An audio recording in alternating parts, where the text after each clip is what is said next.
tal, amigas y amigos? Muy pero muy buenos días y gracias por escuchar Resonancias de Fe. Hoy en la sección Cultura y Fe te platicaremos sobre el origen de la rosca de Reyes. En nuestra sección infantil el cuento La tumba de los Reyes Magos. El director del coro de la Catedral de Puebla recibió una carta muy especial. Se le invitaba a participar con sus niños en el Festival de Coros de la ciudad de Colonia, en Alemania. Esa narración nos permitirá comprender mejor el Evangelio de hoy. Los magos de Oriente adoran al Señor. En el Santoral te hablaremos de la Epifanía del Señor.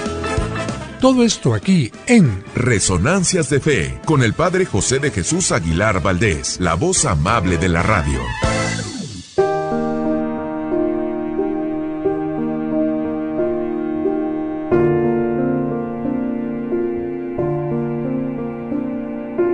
Hubo una vez un niño llamado Herodes, que cuando supo que llegaría a ser rey se volvió soberbio y altanero. En lugar de buscar sabiduría, se llenó de necedad, negándose a todo tipo de conocimiento. En lugar de llenar su corazón de bondad, lo llenó de egoísmo, poniéndose como el centro de todas las cosas. En lugar de buscar ser amado, aprendió a que lo odiaran por su dureza. Pensaba que para ser rey era suficiente tener una corona en la cabeza y una capa sobre los hombros. Cuando llegó su adolescencia, había vuelto la espalda a la verdad, a las virtudes y a la luz. Finalmente, cuando fue proclamado rey de Judá, todas sus carencias se convirtieron en amargura para su pueblo, que se vio envuelto en la oscuridad. En contraste a esta historia, el brillo de una estrella, en una noche bendita, anunció el nacimiento de un verdadero rey. 3 sabios del Oriente, entonces conocidos como magos, se dejaron iluminar por la estrella de bendición y comenzaron su caminar para buscar al nuevo rey que había nacido. Al primer sabio, la luz le indicó que el recién nacido sería rey de reyes y como señor de los señores vencería a los más grandes enemigos de la humanidad, el pecado y la muerte. Por eso, el primer mago decidió llevarle un poco de oro para reconocerlo como rey. Al segundo sabio, la luz le reveló que aquel niño envolvía con su cuerpo infantil la grandeza divina, que al tomar carne humana se hacía solidario con la humanidad en todas sus penas y necesidades. Por eso, este sabio llevó consigo un poco de incienso, resina que entonces se quemaba solo en honor de la divinidad. El tercer sabio, o mago, recibió de la estrella una luz aún mayor. Descubrió que el amor de Dios en aquel niño era tan grande que lo llevaría a entregar su vida para traer la paz. El sabio comprendió que Dios había tomado carne humana. Se había encarnado para sacrificar en su carne, en la cruz, todos nuestros pecados. Así, el mago, con agradecimiento y dolor, puso en su equipaje un poco de mirra, resina con la que se embalsama y da el último homenaje al cuerpo de los muertos. Cuando los magos llegaron ante el humilde pesebre, ofrecieron sus dones y comprendieron que cualquier sitio es palacio para el verdadero rey. Descubrieron que éste no necesita capa o corona, porque tiene la realeza en sí mismo y no en sus vestiduras. Supieron que el verdadero rey da la vida por su reino. Mientras tanto, un falso rey llamado Herodes sentía que la corona le quedaba grande, que su capa lo asfixiaba, que su palacio era solo un montón de piedras y que no era amado por sus vasallos. Cegado por el odio y el egoísmo, no pudo ver la luz que guió a los magos del Oriente. permaneció en tal obscuridad interior que, al enterarse del nacimiento del verdadero rey, se llenó de miedo pensando en que perdería su reino terrenal. Entonces, mandó asesinar a todos los niños de aquella región. Pobre rey, pensaba que el reino de Dios se podía eliminar con espadas. Afortunadamente, el Rey de Reyes fue protegido por sus padres, que lo llevaron temporalmente a Egipto, pero cuando llegara el momento, regresaría a iniciar su reinado.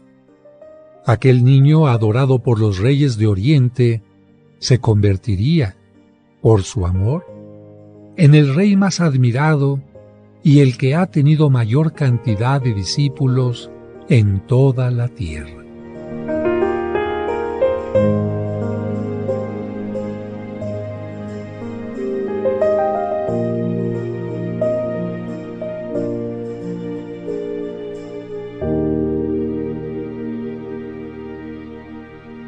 Resonancias de Fe, con el Padre José de Jesús Aguilar Valdés, la voz amable de la radio.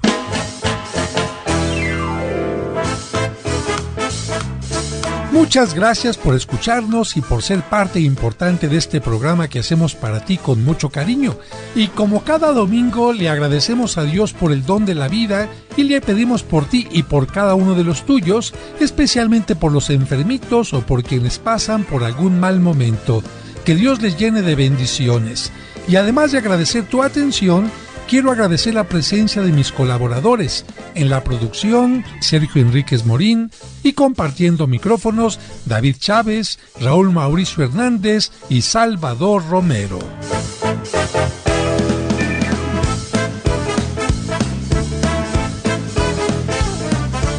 Amigas, amigos, bendito sea Dios que nos ha permitido iniciar este año 2024 con salud, y si no con salud, por lo menos con esperanza de que podemos encontrar medicamentos, médicos, algún proceso que nos ayude en este proceso de salud, de enfermedad, y también, por supuesto, que nos concede la fe y la esperanza para estar de la mejor manera.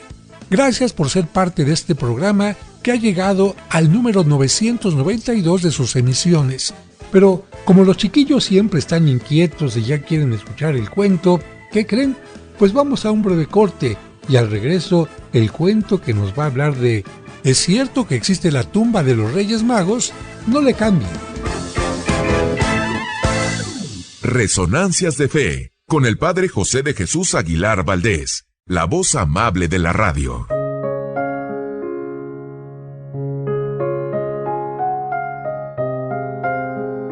Señor, te damos gracias por esta semana que estamos iniciando. Queremos desde este momento ofrecerte nuestros esfuerzos y trabajos, el amor de las parejas, la inocencia de los niños, la sana inquietud de los jóvenes, la paciencia de los enfermos y el ejemplo de los ancianos. Te pedimos por quienes más necesitan de ti. Acompáñanos, fortalécenos, muéstranos el camino correcto. Danos humildad para reconocer nuestros errores y para perdonar a quienes nos ofenden. Ayúdanos a crear un mundo más justo, a defender al desamparado y a compartir los bienes con que nos bendices. Si en estos días vamos a ser probados, ayúdanos a superar la prueba.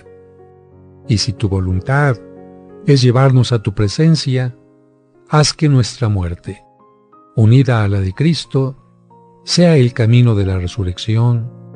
Amén.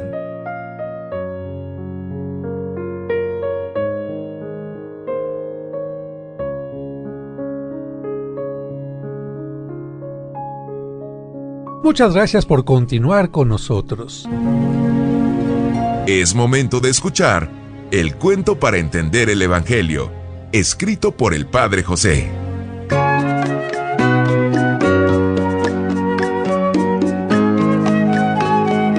La tumba de los Reyes Magos. El director del coro de la Catedral de Puebla recibió una carta muy especial. Se le invitaba a participar con sus niños en el Festival de Coros de la ciudad de Colonia, en Alemania. Entusiasmado, reunió a los niños. Quiero informarles que viajaremos a Alemania, pero solo podrán hacerlo los niños que cuenten con el permiso de sus papás y la compañía de uno de ellos.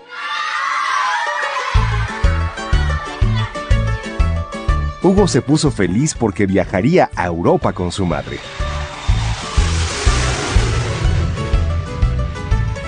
Aunque durante el vuelo estaban nerviosos, se mostraron más tranquilos cuando vieron que en el aeropuerto los esperaba el autobús especial con un guía que hablaba español. Durante el festival, que duró 7 días, el Grupo de México hizo un magnífico papel.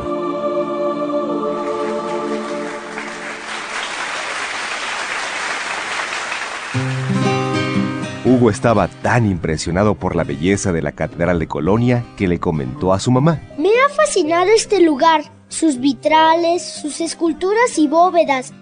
Solo me falta descubrir qué hay en la capilla que está bajo el altar. Después del último concierto, él y su mamá visitaron la parte baja del altar. Hugo se quedó admirado cuando vio algo semejante a un ataúd enriquecido con una bella ornamentación. En ese momento se acercó una guía que hablaba español y le dijo: Es una tumba muy hermosa. Ahí dentro están los restos de los Reyes Magos.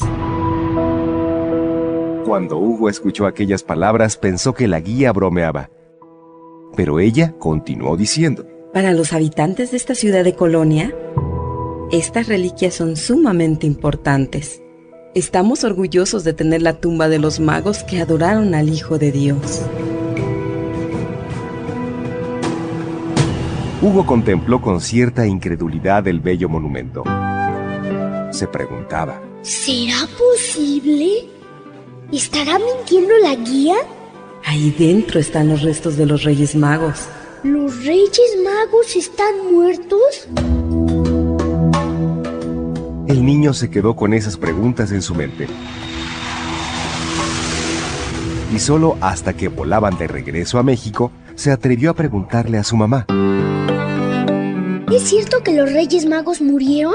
Tengo que decirte la verdad, no te puedo mentir. Al igual que todos los seres humanos, también los Reyes Magos tuvieron que morir. Hugo quería saber más y le pidió a su mamá: Por favor, ¿me podrías platicar más sobre ellos?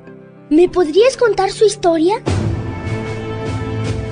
Las Sagradas Escrituras profetizaron que llegarían del Oriente hombres sabios para adorar al Hijo de Dios.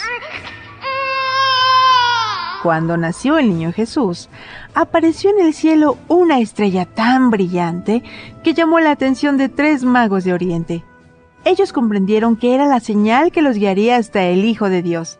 Se prepararon para el viaje y para sus dones al recién nacido.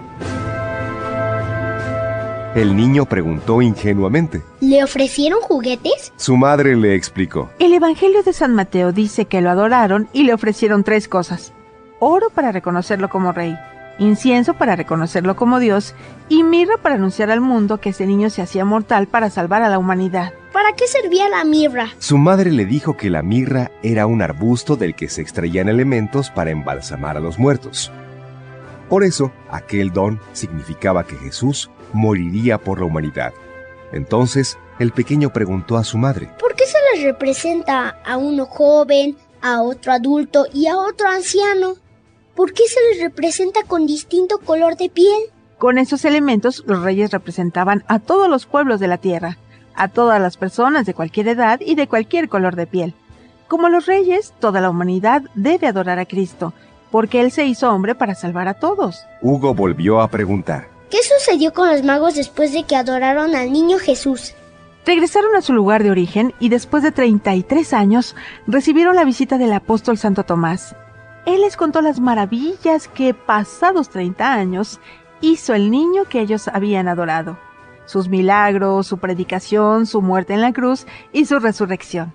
Santo Tomás los bautizó y los convirtió en obispos, pero durante la época de la persecución romana fueron martirizados. Viendo que el niño ponía cara triste, Su madre le acarició la cabeza y le dijo: No te pongas triste, la historia no termina aquí. En la era de Constantino el Grande, sus restos se trasladaron desde Palestina a la gran ciudad de Constantinopla. Posteriormente fueron llevados a la ciudad italiana de Milán. Finalmente, en 1164, el emperador Federico Barbarroja donó sus restos o reliquias al obispo de la ciudad alemana llamada Colonia. Así fue como llegaron a la Catedral de Colonia. Nunca imaginé a los reyes muertos. En ese momento su madre comprendió la preocupación de su hijo y le dijo: Para los que creemos en Cristo, la muerte no es el final de la vida. Él nos ha dicho que continuaremos viviendo en su presencia. Así lo hacen la Virgen María, los santos y quienes han muerto en su gracia. Por eso ellos pueden orar e interceder por nosotros. El niño, visiblemente calmado, preguntó: ¿Los Reyes Magos piden por nosotros ante Dios y nos ayudan a recibir sus bendiciones? Su madre sonrió y le dijo: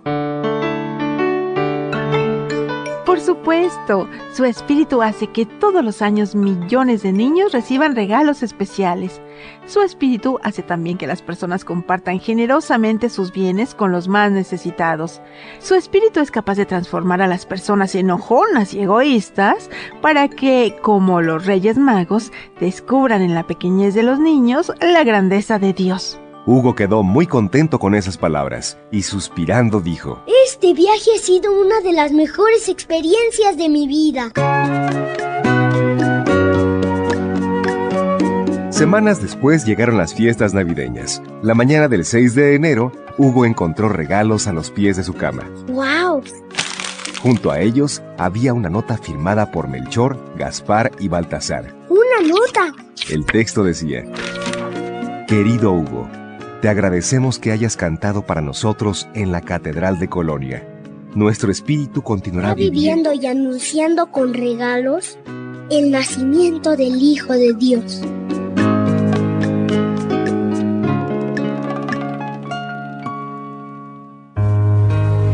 Este es un cuento escrito por el padre José de Jesús Aguilar Valdés y podrás encontrarlo en el libro Cuentos para entender el Evangelio. Escuchemos ahora en Resonancias el Evangelio de hoy. Evangelio de San Mateo, capítulo 2, versículo del 1 al 12.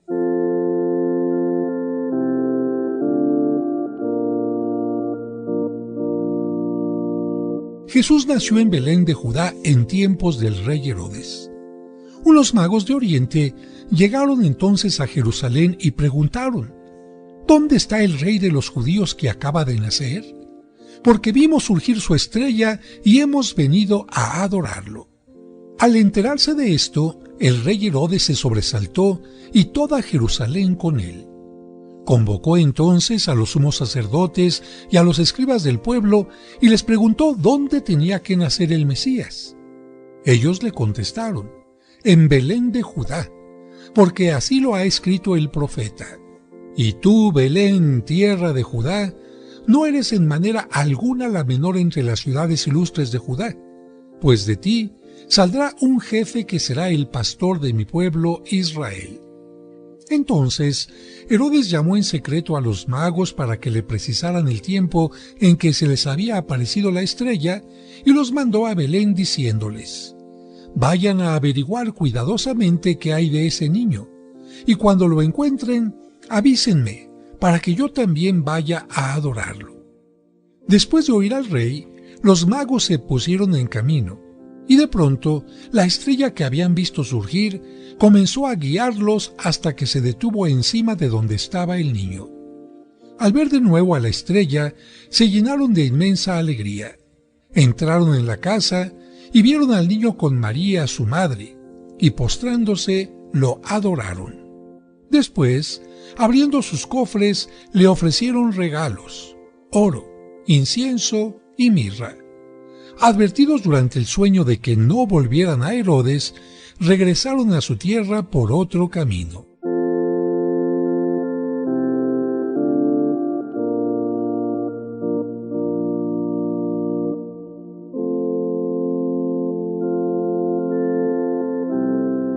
Queridas hermanas y hermanos, Dentro de la pedagogía de Dios, Él quiso irse mostrando al pueblo judío que Él formó, pero su amor no se limitaría a este pueblo únicamente.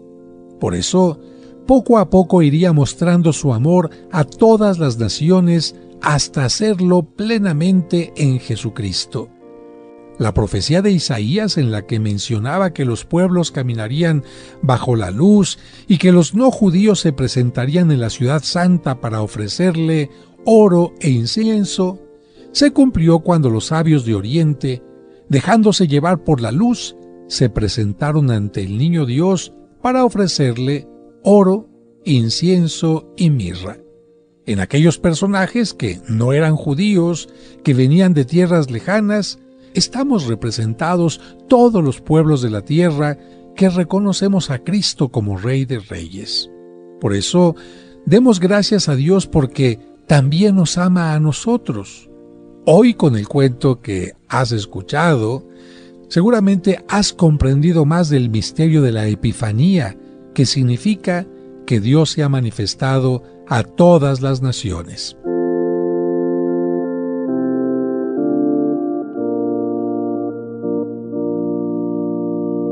Y listo el equipo para hablar de los santos y santas de la semana. Ellos son los hombres y las mujeres que han cumplido fielmente los ideales de Cristo. Escuchemos en Resonancias de Fe, el Santoral de la Semana. El 6 de enero se celebra la Epifanía del Señor o la visita de los Reyes Magos, y cuando cae entre semana se pasa al domingo más cercano. Epifanía significa manifestación o presentación en público. Se llama así esta fiesta porque en ella se recuerda cómo Jesús se manifestó ante los magos para ser adorado. Esta fiesta se celebra el 6 de enero en la Iglesia Católica desde el año 400. La adoración de los magos al niño Jesús se encuentra en el capítulo 2 del Evangelio de San Mateo y es una de las narraciones más bellas de la Biblia. Pero vamos a explicar parte por parte para sacarle el máximo provecho. Comenzamos diciendo que en Oriente se llamaba magos a ciertos sabios que se dedicaban a estudiar los astros y a profundizar en ciencias religiosas. Se les consideraba como personas de gran santidad y sabiduría porque empleaban su vida en la búsqueda de la verdad. El Evangelio no dice cuántos eran, pero el Papa San León afirmó que probablemente eran 3, y esto lo deduce de los 3 regalos que le trajeron. La tradición les ha dado los nombres de Gaspar, Melchor y Baltasar. Estos personajes venían de Oriente.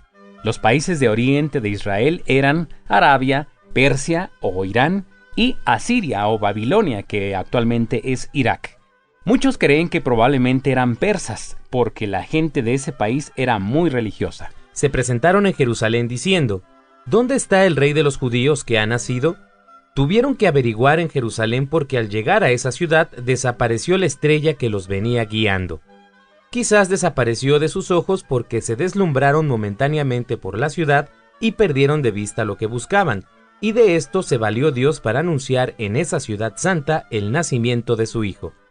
Los magos le dijeron a Herodes: hemos visto su estrella en Oriente. Recordemos que de acuerdo al capítulo 24 del libro de los Números, el profeta Balaam había anunciado: hacia Israel avanzará una estrella, y un nuevo reinado aparecerá en Israel.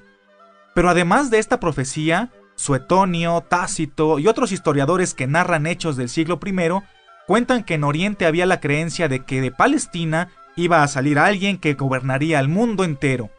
Por eso, aquellos hombres, al ver una estrella nueva y desconocida, la fueron siguiendo hasta llegar a Jerusalén. Estaban convencidos de que ella los guiaría al sitio donde había nacido el nuevo rey. El Evangelio también menciona que los magos dijeron: hemos venido a adorarle. Eso significa que no iban por curiosidad ni por interés, sino a adorarlo como a Dios.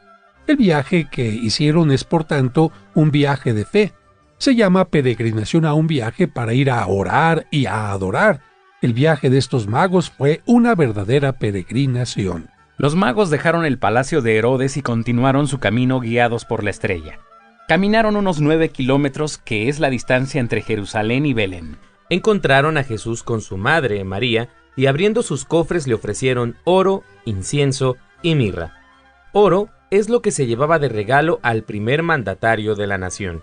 Esa ofrenda significa que Jesús es rey. También le ofrecieron incienso. Esta ofrenda era llevada de regalo a los dioses en sus templos y significa que Jesús es Dios, Hijo único del único Dios. Finalmente le ofrecieron mirra, un ungüento muy costoso que se empleaba en los funerales para evitar que los cuerpos se pudrieran en el sepulcro. Esta ofrenda significa que Cristo moriría por toda la humanidad, pero su cuerpo no se pudriría en el sepulcro, sino que resucitaría glorioso. En estos dones, la Iglesia Católica siempre ha visto figurados los 3 obsequios que debemos ofrecer siempre a Jesucristo. Oro, nuestra ayuda económica para el culto y para los pobres. Incienso, nuestra oración. Mirra amarga, nuestros sacrificios. El texto habla también del asesinato de varios niños, y para entenderlo hay que recordar que Herodes era un rey sumamente desconfiado y mataba sin más ni más a toda persona que a él le pareciera que le podía quitar el puesto. Así mató a su esposa Mariame, a su madre Alejandra y a su hijo Anípater y a sus 2 nietos, Alejandro y Aristóbulo. César Augusto decía por burla que mejor ser cerdo de Herodes que hijo suyo, porque a los cerdos no los mandaba matar, pero a los hijos sí. Herodes se llenó de temor al saber que había nacido un niño que iba a ser rey, y tuvo miedo de que le quitara su puesto. Jerusalén también se llenó de emoción por 2 causas. Una, por miedo a las medidas de crueldad que Herodes podría tomar en contra de todos los niños recién nacidos, y 2, por la esperanza de que ahora sí hubiera llegado el tiempo de tener un rey que les concediera la libertad y el mando. Como los magos fueron a adorar al niño, pero no regresaron con Herodes para decirle en dónde lo habían visto, él se llenó de furia y convocó a los sumos sacerdotes y a los escribas para averiguar el sitio donde debía nacer Cristo. Ellos eran los que más conocían la Biblia y podían darle la respuesta. Le dijeron: así lo dice el profeta Miqueas.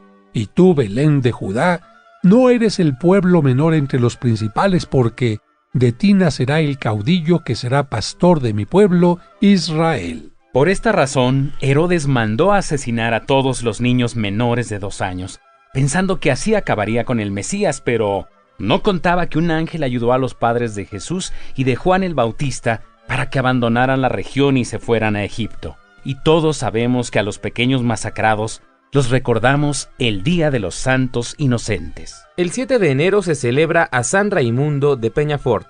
Nació en Peñafort, cerca de Barcelona, España, en el año 1175. A los 20 años ya era profesor de filosofía en un colegio de Barcelona y a los 30 años era profesor en la famosa Universidad de Bolonia, Italia, donde se había doctorado. Ingresó a la comunidad de padres dominicos cuando apenas hacía 8 meses que había muerto San Domingo de Guzmán, el fundador de esa comunidad. Los superiores le pusieron la tarea de dedicarse a coleccionar las respuestas que los sabios antiguos de la Iglesia daban a ciertas preguntas difíciles de los fieles, lo cual llamó Casos de Conciencia, y compuso entonces su famoso libro llamado Suma, o resumen de respuestas difíciles en la confesión. Junto con San Pedro Nolasco, Raimundo fundó la comunidad de los Padres Mercedarios, dedicada a rescatar a los cristianos secuestrados por los maometanos o los turcos. En 1230 el Papa Gregorio IX lo llamó a Roma y lo nombró su confesor. También le pidió que recogiera y publicara todos los decretos que habían dado los pontífices y los concilios hasta entonces. Después de 3 años de trabajo publicó un famoso libro titulado Decretales, que aún en nuestros días se consulta para conocer qué ordenaron o qué prohibieron los pontífices y concilios de la antigüedad. Murió en 1275. El 8 de enero se festeja a San Severino, patrono de Viena en Austria y de Baviera en Alemania, porque, aunque él había nacido en Roma, fue en esas regiones donde predicó ampliamente. Tenía un temperamento para vivir retirado y en oración. Durante 30 años fue fundando monasterios, pero al mismo tiempo predicaba a las multitudes para invitarlas a la conversión. Murió el 8 de enero del 482. A los 6 años de su muerte, se sacaron sus restos del sepulcro y se encontraron incorruptos. Cuando le levantaron los párpados, vieron que sus ojos azules brillaban como si estuviera dormido. Sus restos han sido venerados por muchos siglos en Nápoles. El 9 de enero se festeja a San Julián. Él nació en la ciudad de Antioquía, en Siria, y murió martirizado en el año 304. Julián formó parte de la comunidad de los monjes del desierto. Era muy exigente para sí mismo, pero admirablemente comprensivo y amable para con los demás. Él nos enseñó a no poner nuestra confianza en las cosas materiales y pasajeras. El 10 de enero se celebra a San Gonzalo. Su nombre significa guerrero dispuesto. Él nació en Portugal, hijo de una familia española de la aristocracia, pero durante su juventud hizo una larga peregrinación a Roma y Tierra Santa y después de 14 años, fíjese bien, se retiró a un sitio agreste cercano al río Tamaca, dispuesto a llevar una vida de ermitaño. Ahí construyó una ermita, le predicaba a la gente que iba a visitarlo y se cuenta que Dios realizó muchos milagros por su mediación, por su intercesión. Colocó las primeras piedras de un puente para que los peregrinos pudieran cruzar a salvo el río y recibió más tarde los hábitos de Santo Domingo, es decir, se hizo dominico, pero decidió, después de estar con los dominicos, mejor volver a ser un ermitaño y regresó a la ermita donde llevó una vida penitente y se volvió un confesor muy estimado. ¿Qué es confesor? ¿Que confesaba? No, que hablaba, que enseñaba a las personas acerca de la vida de fe. Murió en 1260. El mismo día se celebra a la beata Laura Vicuña. Esta santa nació en Santiago de Chile en 1891. Quedó huérfana de padre y más tarde ingresó a la comunidad de los padres salesianos y al aprender el catecismo descubrió que su mamá, al vivir con un hombre sin estar casada con él, vivía en pecado mortal. Por salvar a sus compañeras de una inundación contrajo una grave enfermedad.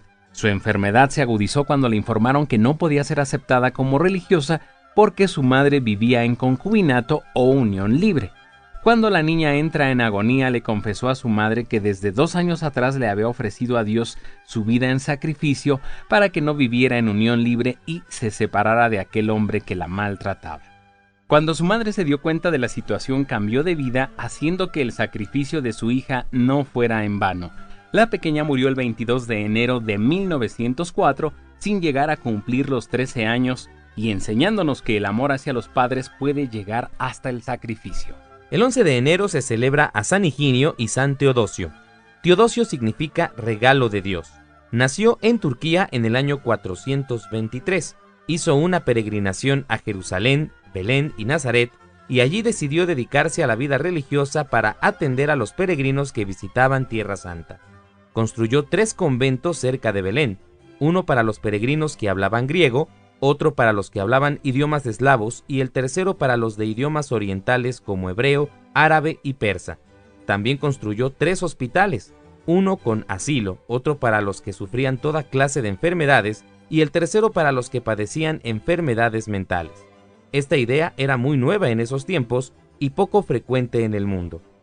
San Teodosio nos enseña a orar por los peregrinos y tener atención amorosa a los enfermos. El 12 de enero se celebra a San Arcadio. Su nombre es griego y significa feliz. Fue martirizado en el año 304 en Mauritania, lo que es hoy Argelia, al norte de África, bajo la persecución del emperador Diocleciano. El emperador romano había decretado que todo cristiano debería ser asesinado sin piedad y sus propiedades pasaran a manos del imperio. Durante las persecuciones anteriores que habían iniciado en el año 67, los cristianos y los sospechosos de ser cristiano tenían derecho a un juicio.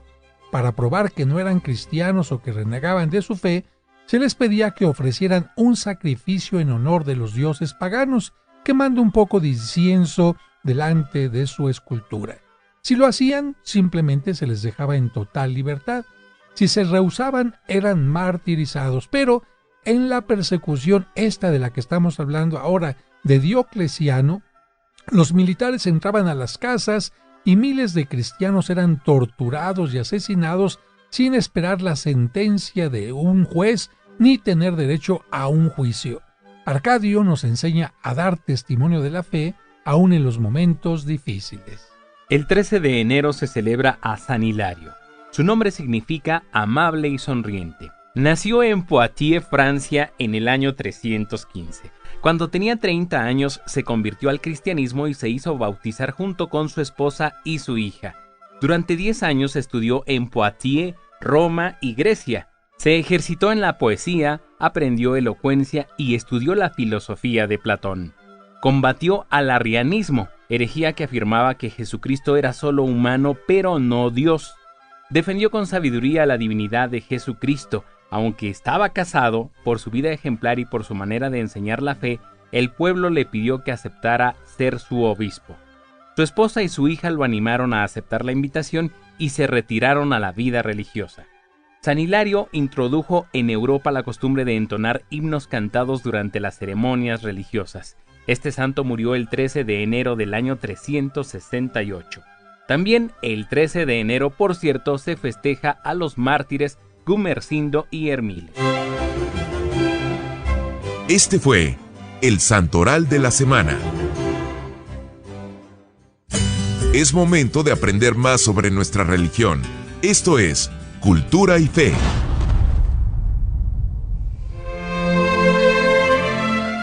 En estos días, amigos, gozamos de una sabrosa rebanada de rosca de Reyes acompañada de un chocolate calientito o de un espeso champurrado.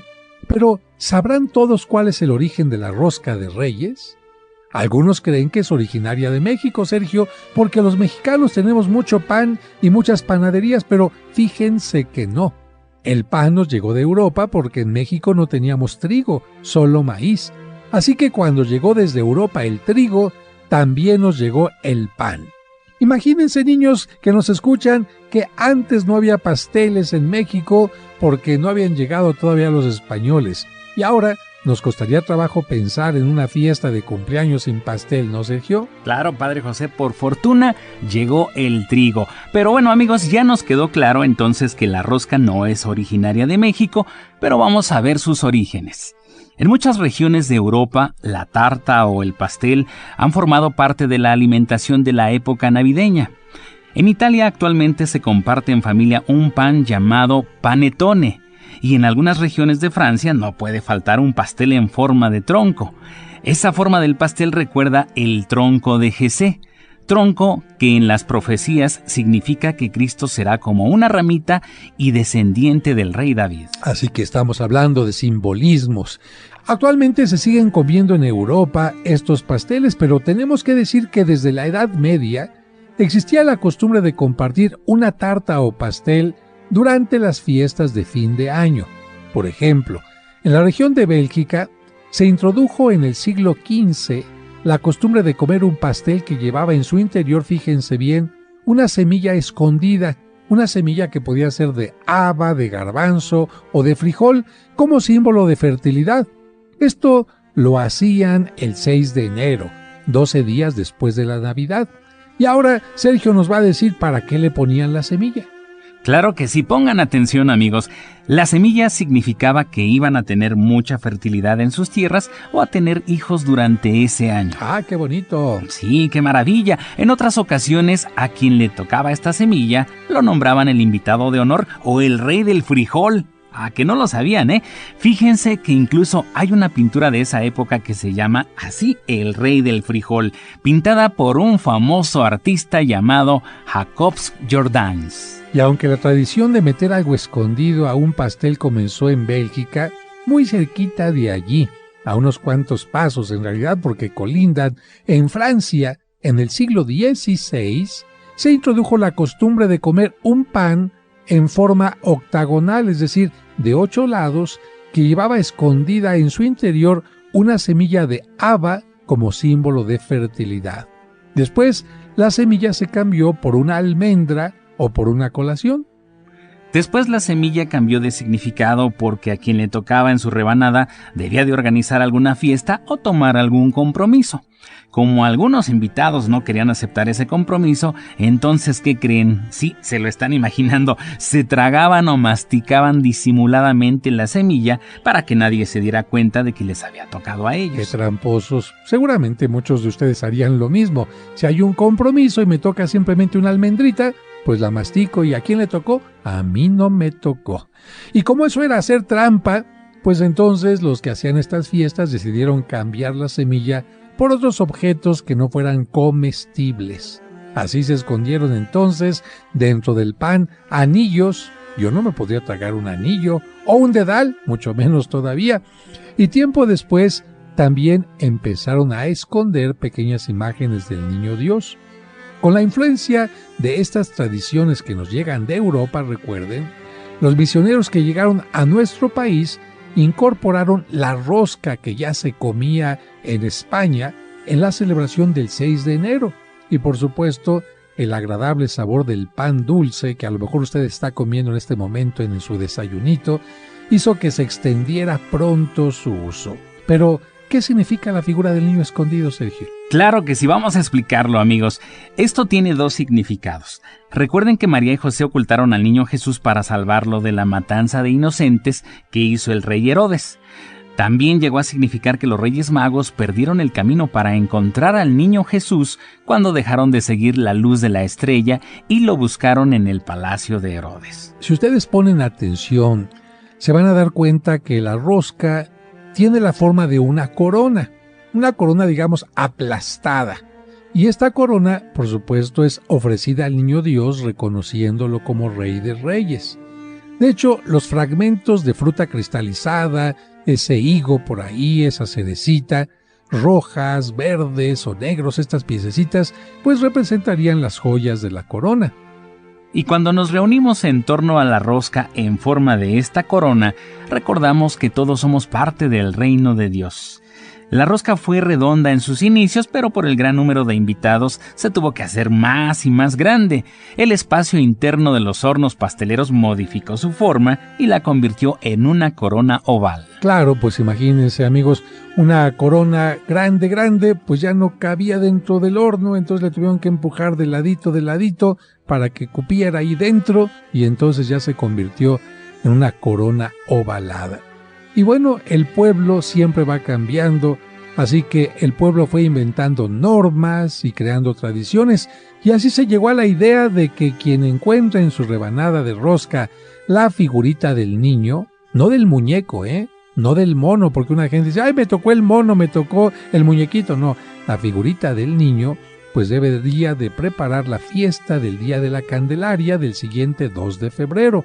¿Eso quién lo inventó? La gente. Eso no lo inventaron ni los obispos, ni el papa, ni el señor cura. Son tradiciones que va inventando la gente.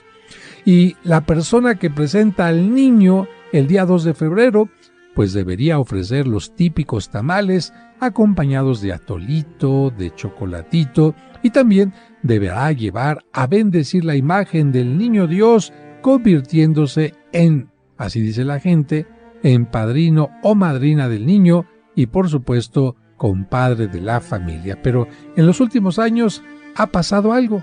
Pues que las imágenes del niño Dios de la rosca han perdido el detalle y cuidado que tuvieron en tiempos pasados. Incluso el material de porcelana fue sustituido por la comodidad y economía del plástico. Y esto ha hecho que muchos, más que ver la imagen del niño Dios, le digan el muñequito. Afortunadamente, amigos, ahora hay una pastelería, no le estoy haciendo comercial, pero una pastelería que se llama El Globo, muy famosa, que pone dentro de las roscas una imagen, como era antes, una imagen de porcelana del niño Dios.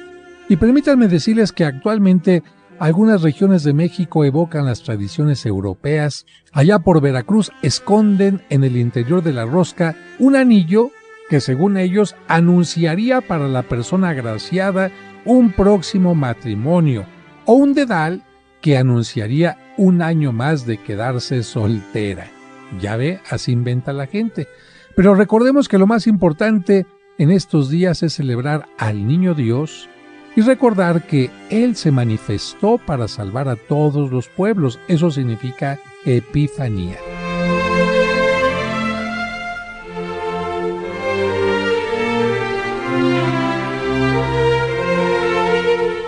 Amigas, amigos, estamos llegando ya al final del programa y como siempre, un saludo a todos los enfermitos, a los que están en este momento viajando también, a nuestros amigos y amigas traileros de Estados Unidos y a todos los que hacen el favor de tener un servicio de transporte y que van escuchando el programa mientras van caminando a su destino.